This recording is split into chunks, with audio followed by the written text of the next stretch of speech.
Hello and welcome to the Parents Podcast, brought to you by UCAS. This is your essential guide to navigating the university application process. And today we're going to be talking about an area which causes a lot of confusion: how the application cycle actually works. Does applying early get you any benefits? How important is your personal statement? And if you don't get the predicted grades, does it matter? Well, my name's John Smith, and today we are going to find out a little bit about that with the help of my guest on the podcast, Annie Bell, who is the Head of External Affairs at the University Alliance. Hi, Annie. Thank you very much for coming in on the podcast. Pleasure but I to be know here. that you have done so much more. Your career is so broad. So tell me a bit about you to start with. Yeah, so I'm what I call a higher education lifer.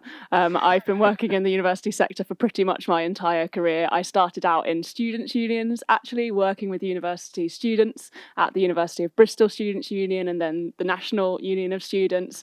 And then I went and worked for the national representative body for universities, Universities UK. And I then worked for a government scholarship programme called Chevening. And now I've wound up at the University Alliance, which is a representative group, and we work with professional and technical universities. So that's large universities that really specialise in working with employers, and they tend to do more kind of applied teaching and assessment and that kind of thing. So yeah, a long history of working with universities and students. Brilliant. And you can add Chief Mythbuster to your profile today as well, because we're going to be going through all of the myths when it comes to the application cycle. Let's start with a big one. We've already mentioned this: applying early. Does it make any difference for your child if they get in early? It should not. In January, you have what is known as the equal consideration deadline for UCAS applications. And equal consideration should mean, well, just that, equal consideration. I cannot talk for every single university in the university sector, but certainly in my experience and the universities that I have worked with, applying early before the equal consideration deadline should not make a difference. So that's the one you really want to be working towards, that January equal consideration deadline. There is nothing to be gained, in my experience, by putting pressure on your child to try and get application in earlier than that, although of course it might mean you have a slightly more relaxed Christmas break if you celebrate Christmas, but other than that there's no benefit. I should mention, of course, the October deadline for some medical courses, for some universities like Oxford and Cambridge, so be aware of that, but broadly speaking the equal consideration deadline should mean equal consideration. I would also add, John, of course, if you don't make the January equal consideration deadline, you have not missed the boat entirely necessarily. There are later deadlines. There's a later deadline in July as well. Not an equal consideration deadline, so just be aware of that. But you can get your application in then. And of course, if you miss that, there's then clearing in August. So once you've got your exam results from your A-levels, BTEC, T-levels, your child can, if they haven't applied already to university, then enter in through clearing and essentially identify places that are still available within the system. And there normally are enough places within the system for anyone who wants to go to university at that point. If your child does miss that equal consideration deadline, how much of a disadvantage will that put them at, or does it just depend on the circumstances? It really depends on the circumstances, to be honest. I mean, I can't say it's not a disadvantage because, of course, equal consideration means equal consideration. You won't get that you won't get in the same mix with everyone who's applied in the first round. But, you know, what I said before about there being enough capacity in the system for anyone who wants to go to university still stands. So it might not be that you necessarily have as much choice. You might not get your kind of first choice university if you miss that equal consideration deadline, but you still might, and you should find a place somewhere that really works for you. And what I would say, if you miss that equal consideration deadline, make use of the time, you know, in between that and the kind of later deadline or the August clearing period.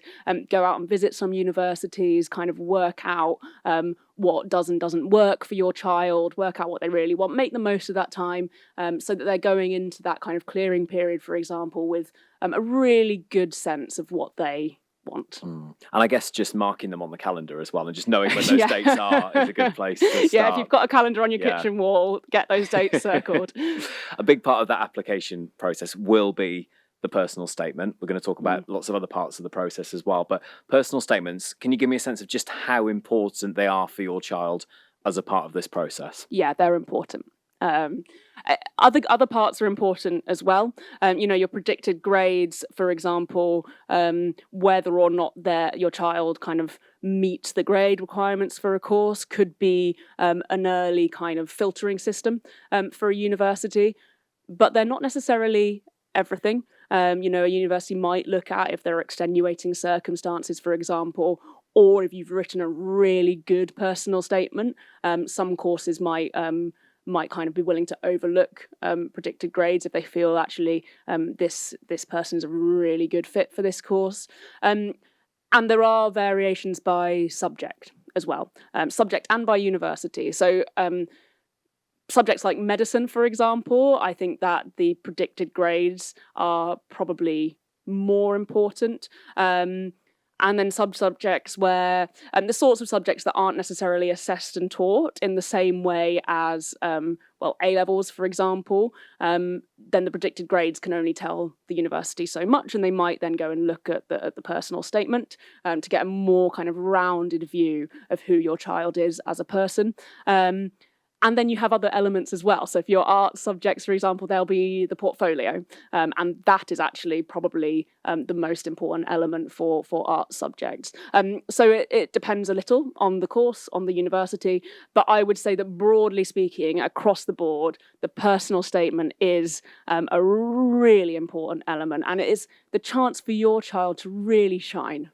A university can only learn so much about you from your predicted grades. They want to know what drives you, what makes you passionate. They want to know that you're going to arrive at their university really ready to learn, really ready to be part of a kind of learning, active community. And they want to understand why your child wants to be there. And that's a really important part of the personal statement as well. And I guess it is the bit which is within your control as well, because you might have a portfolio of work, but that'll be work that you may have done already, and the grades will be what they will be predicted. But the personal statement is the bit where you can really craft that into what you want it to be. Yeah, absolutely. And it enables you to show some of the things that you are proud of in your life. There's a kind of question about academic achievements, but then there's a question about work outside of academia. And something I would encourage all parents to do when kind of helping their child craft that personal statement is sit down and come up with something that I've heard called a brag bank. So a kind of list of things that you're really proud about, that your child would like to kind of brag about. And that might be extracurricular, it might be a sports club or something, but not everyone can be captain of the football team or a grade 8 in clarinet. It might be things they've done in a part-time job that they're really proud of, or the way they have supported you to care for their siblings, for example. So I'd recommend sitting down with your child, coming up with that kind of brag bank, and then writing out, what does this achievement say about my child as a person, and how could they take what they have kind of done, what they've learned from that experience, and apply that in their university studies. And that sort of ability to reflect on achievements, reflect on what you enjoy and you're passionate about, and how that will make you well suited to a university course, that's the sort of thing that universities are really looking for in the personal statement. And I guess making a note of those sorts of things as you go along as well when they happen, because if you ever tried to write a CV from scratch, we know it's hard, isn't it? You can't remember what you've done. So for your child, if they're doing something they're really proud of, make a note of it and remember it. Absolutely. And it really does apply. We talk a lot about the link between university and employability. And it's not as simple as a lot of people think. It's not as simple as, you do A-levels and you get a AAA star, and then you go to a really selective university and you get a first, and then you get a brilliant job. That's not really how it goes. It's much more about what you do with the opportunities you've had. And it's about building that brag bank, regardless of the exam results you get, regardless of the university you go to or the course you study. What are you doing around that? What are you kind of showing in terms of your character, in terms of your achievements, in terms of your way of working, that you then graduate, get into a job interview and can walk in and give a really good kind of account of yourself. And you're right, the earlier you start building up that brag bank, we'll call it again, that brag bank, the better a position you're going to be, kind of, as you start entering the workplace in the future. If I take one thing away from this episode, it's going to be brag bank. Yeah, that's everyone go away and start writing your brag bank. Any other top tips when it comes to really shining for your child, writing that personal statement, just really sticking out and standing out from the crowd? I'm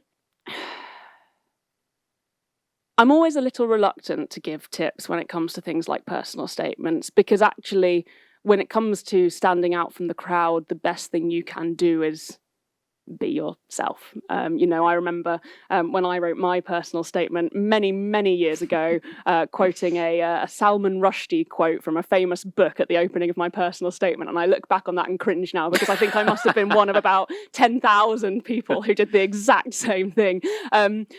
So I think, there is lots of great advice out there. So go on the UCAS website, read everything they've got on personal statements, go on their social media channels, see what people have recommended. But at the end of the day, only your child can write an honest and standout account of themselves. Yeah, and there are some great resources on the UCAS website as well when it comes to those personal statements.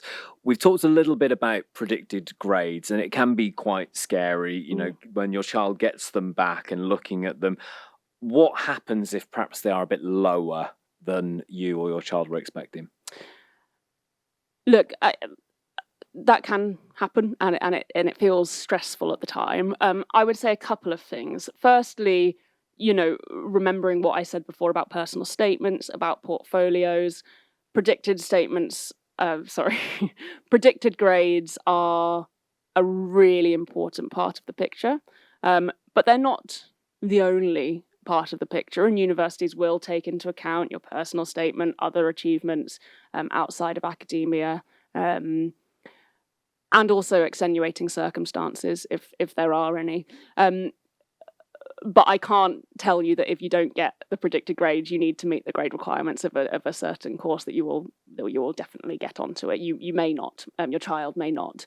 And so what I would recommend is that you still maybe apply for a couple of maybe one kind of stretch goal, as it were. You can apply for a more ambitious kind of university course, but make sure you have some really solid backup options that your child will kind of meet the requirements for. And that way you just cover all of your bases. And if your child then gets to August, they get their exam results, they might do better than their predicted grades. There's always a chance to re-enter clearing if they kind of decide, actually, I've absolutely smashed this, well exceeded my predicted grades, and I want to go to a more selective university. You can always re-enter the pool through clearing. But I do want to say as well that it can be easy as a parent to want your child to go to the most selective university they can possibly get into. And so when those predicted grades are a little bit lower, it can feel like, they might have missed their chance to go to this incredibly elite university. But actually, the difference between kind of more selective, less selective universities in terms of quality, in terms of experience, in terms of employability, is nowhere near as stark as people think. And actually, the best thing you can do for your child is to make sure they are going to the university that is right for them. So that means the university that teaches in a way that they like to learn. That means the university that has the kind of campus culture and community that they will thrive in. That means the university that has the best support package for them. That means the university that is as close or as far away from home as they want it to be. And so I wouldn't get too hung up on the kind of predicted grades and getting into the most selective university. You can really sit down with your child and think, okay, what is right for you? Is it still to try and go to this really selective university? In which case, let's work really hard on your exams and then try and re-enter clearing and come August if you don't get into the selective university. Or actually, are there other options out there for you that might be brilliant? Sounds like from what you're saying, it's that process, and it's, just because you've got your predicted grades, that's not the end of the line. At one point, there are No. lots of options, and it's just perhaps reassessing that as you go through at every point. Yeah, absolutely. I think, yeah, I mean, I've said it before and I'll say it again. The only right choice for your child is the choice that is right for them. That's one key message that I'd like people to take away from this. And the other is, I won't say it's never too late, but there are always other opportunities. Your child could take a gap year, do resits, come back and apply again the following year, for example. There's never it's never kind of the end of the line, and I think we put an awful lot of pressure on young people to make decisions quickly and to make the right decisions and to work the hardest and to get the best exam results, and I don't know that necessarily is the right approach. You've got links to a number of universities, done a lot of different things in your career. So we're going to talk a bit about how they actually assess some of the applications now and how all of that works. We've talked about some of the different criteria already, but how does that mix work together? Personal statements, predicted grades, all the other elements. What are they really looking for, or is it a mix of all of that? Yeah, I mean, this is a hard question to answer, John, because it will depend on the university and on the course and what they're looking for.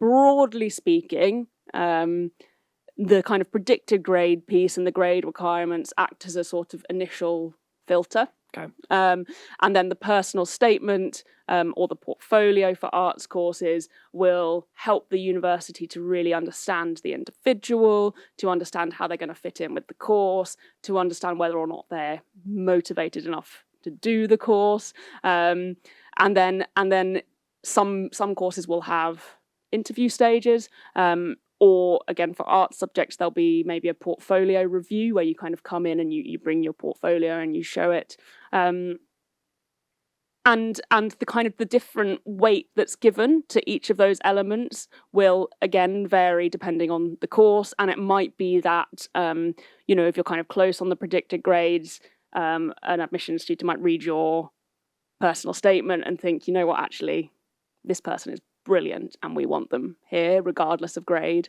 That does happen. Does it? Yeah, absolutely. Yeah, that can happen. Again, I don't want to say that predicted grades don't matter because they do, but it can happen. And in fact, I think I was accepted to university many years ago with below the kind of the grade requirements for my degree. So it can happen, and as I say, it does kind of depend a little bit on the degree and on the course, but I wouldn't neglect any part of that process.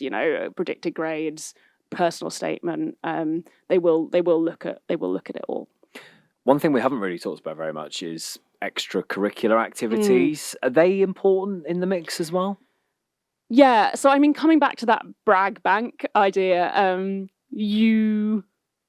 you will want to have some achievements outside of academic achievements that your child can point to.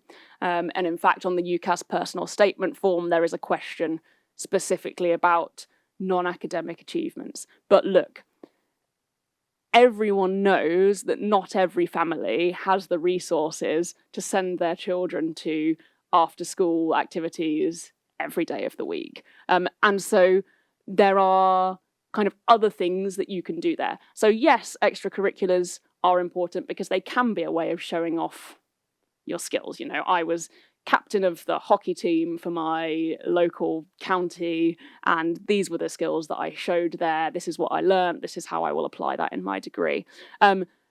But could you have gained some of those skills by, doing a Saturday job and kind of coordinating a group of your colleagues? Yes, of course, you can gain the same skills that way. Could you gain the same skills through, looking after your siblings while your parents are out at work? Yes, absolutely. So it's not, I don't want people to feel that they are, that their child isn't going to be able to shine because they haven't been able to provide all sorts of extracurricular activities for them.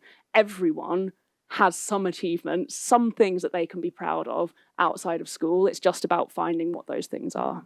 And particularly when it comes to things like part-time jobs, I guess then you've got references and all sorts of other things that come with that. Yeah, a part-time job is an absolutely brilliant way of building up your brag bank. Not only because you show universities that you kind of you're not all about the academics, and that is important to universities, by the way. They don't just want someone who's going to come in and excel in exams, because the difference between university and school is the degree to which you are expected to think for yourself.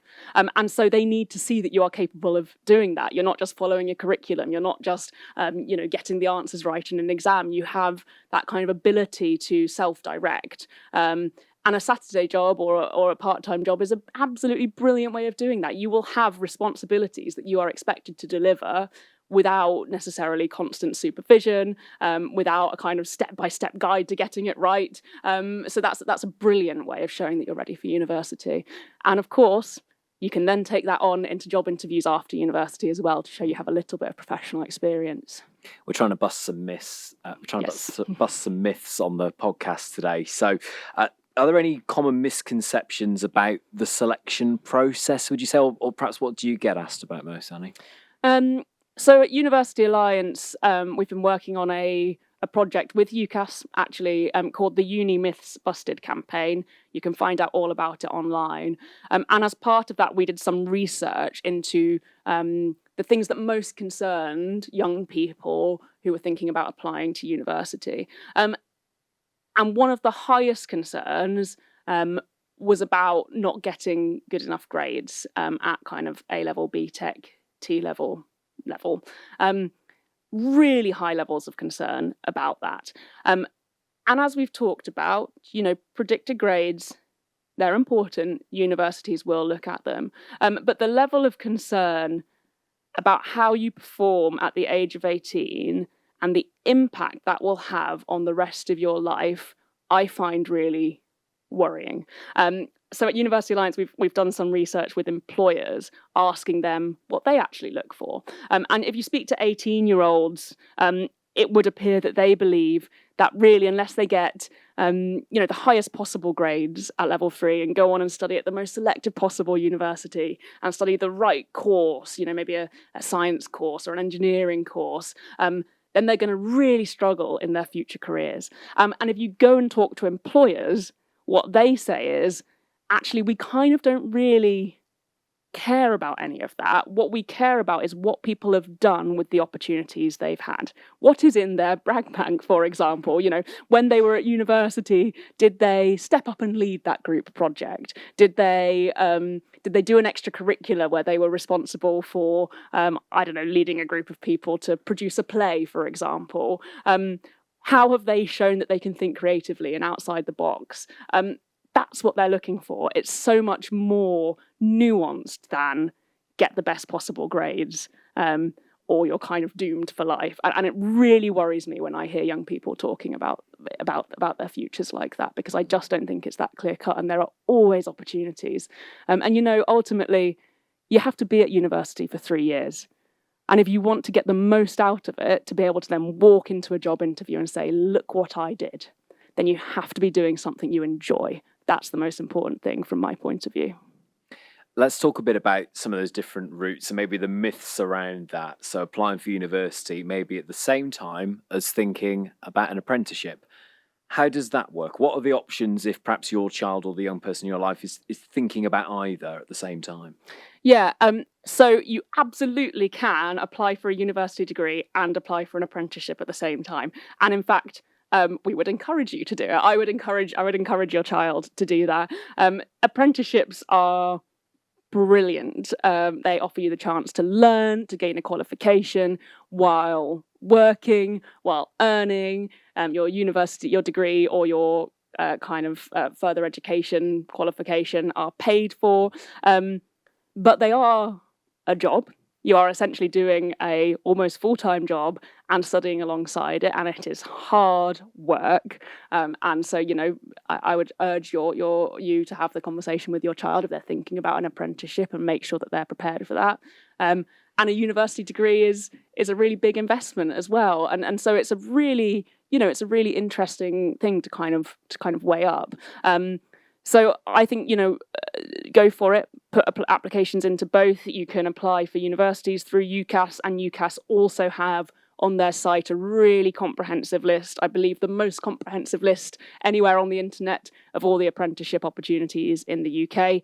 You do have to click through onto the employer website from the UCAS site to apply for those because, as I say, they're essentially jobs, but you can apply for both. I'd recommend that.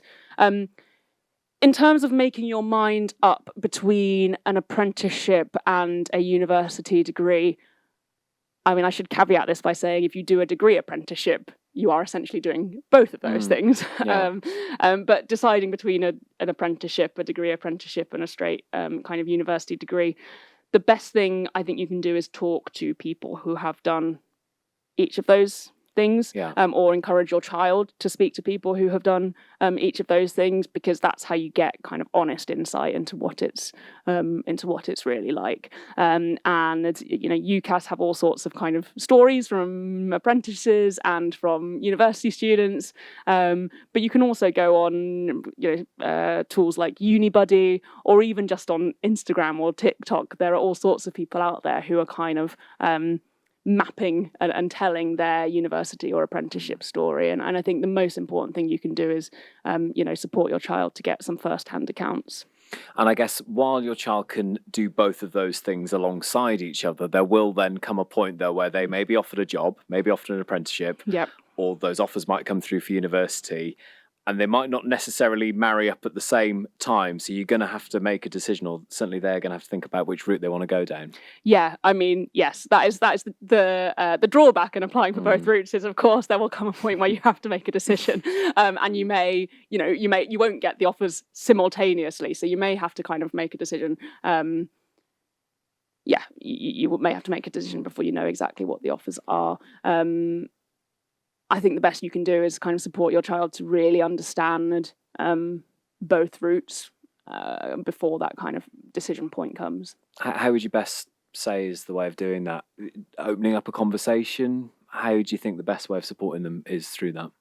I think just having a chat. I mean, as I say, making sure that they've kind of done their research, that they've maybe spoken to a couple of people who who've done each route. Their school may have contact with school alumni who've kind of gone through your child's school and then gone off to do an apprenticeship or a degree. And, just sitting down with them and asking them, what do you think are the kind of pros and cons of each route? Trying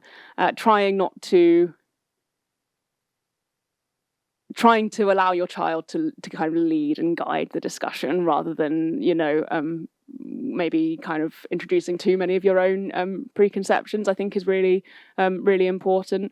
And also recognizing that, as I've said, it's never too late to change route. And the same goes for university courses. If you do a first year in a subject and actually you think, God, you know what, this wasn't for me after all, you can change subject. And then the same goes, you can, if it really comes down to it, and your child has chosen a route that actually definitely isn't for them, change path. It's never too late. We have been myth busting on the podcast today, Annie. What would you say perhaps is the biggest myth, the thing that you hear and you just think that's just simply not true? I think that the thing that I hear most that makes me I suppose sad actually, is this idea that what your child does now at the age of 17, 18 will determine the entire rest of their life. One mistake at this stage, the wrong course choice, the wrong university choice, the wrong exam result might lead to disaster in terms of their future career, their future life. That is just not true. There are always opportunities to change route, and also there are so many possible right choices. There is not just one right choice.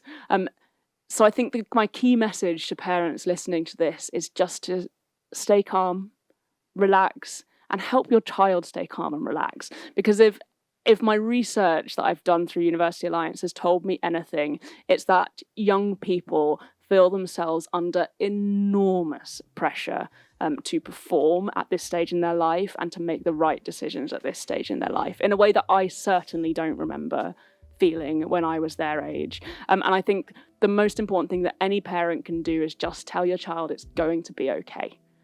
There is a path out there for you. There are many possible paths out there for you. And if you don't like the path you're on, you can change it.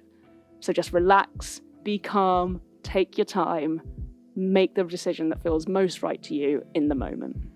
I feel calm just hearing that, to be honest now. My heart rate is really slowed down. Annie, thank you so much for joining me on the podcast today. Really good to meet you. Thanks, John. It's been great. And thank you for joining us as well for this edition of the Parents Podcast, brought to you by UCAS. Hopefully some really helpful tips and those myths busted when it comes to the application cycle. I hope you'll join me again next time. Stay informed with expert advice straight to your inbox. Sign up now for key updates, deadlines and guidance to help you support your young person with confidence.